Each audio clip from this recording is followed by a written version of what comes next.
नमस्कार दोस्तों, यह डिक्टेशन 80 शब्द प्रति मिनट की गति से रिकॉर्ड की गई है। डिक्टेशन शुरू होने में शेष हैं 5 सेकंड। स्टार्ट।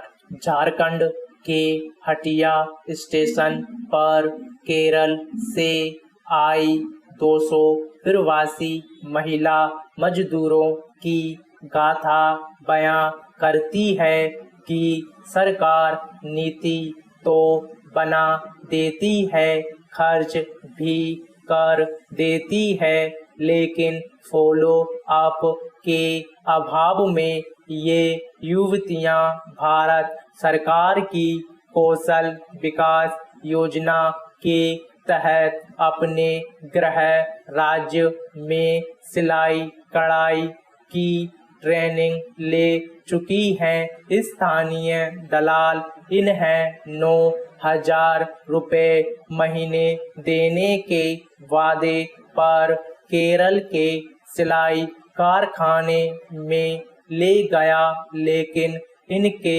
अनुसार इन्हें आधा पेट भोजन देकर महीने के आखिर में 2,000 रुपए ठेकेदार पकड़ा देता था।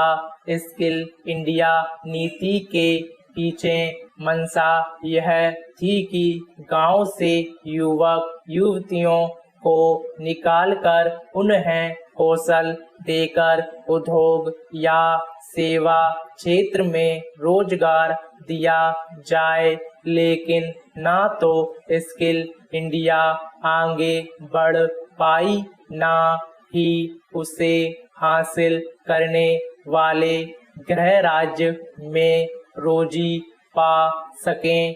सिलाई कंपनी के लिए करोड़ों रुपए का निवेश नहीं चाहिए।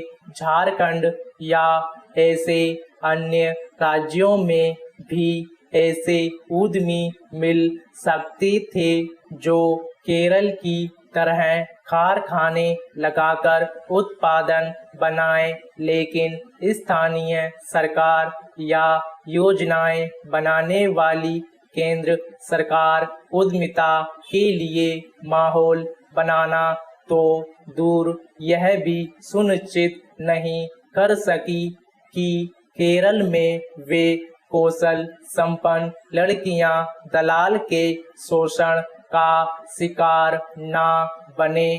कम से कम इन्हें तो केंद्र सरकार का लेबर ब्यूरो पंजीकृत कर वस्त्र निर्यातक कंपनियों को इन्हें उचित वेतन पर नौकरी देने के लिए बाध्य कर सकता था। प्रबंधन के सिद्धांत के अनुसार किसी भी योजना को अंतिम परिणाम तक ले जाने के लिए योजनाकारों को उसका फॉलो अप करना होता है, वरना योजनाएं आधे रास्ते में दम तोड़ देती हैं और उन पर खर्च किया गया जनता का पैसा व्यर्थ जाता है। सरकार की फसल बीमा योजना का एक उदाहरण है। फिर अगर सरकार की योजनाएं इसी तरह जनता का भरोसा होती रही तो भारत का मानव विकास में अभी भी दुनिया में 130वें स्थान पर है। शायद ही बेहतर हो सके। जिन लड़कियों के कौशल विकास प्रशिक्षण में वक्त दिया, उनकी स्थिति देखकर झारखंड जैसे कम विकसित राज्य के लोग देश में फैले हजारों कौशल विकास केंद्रों के प्रति उदासीन हो जाएंगे।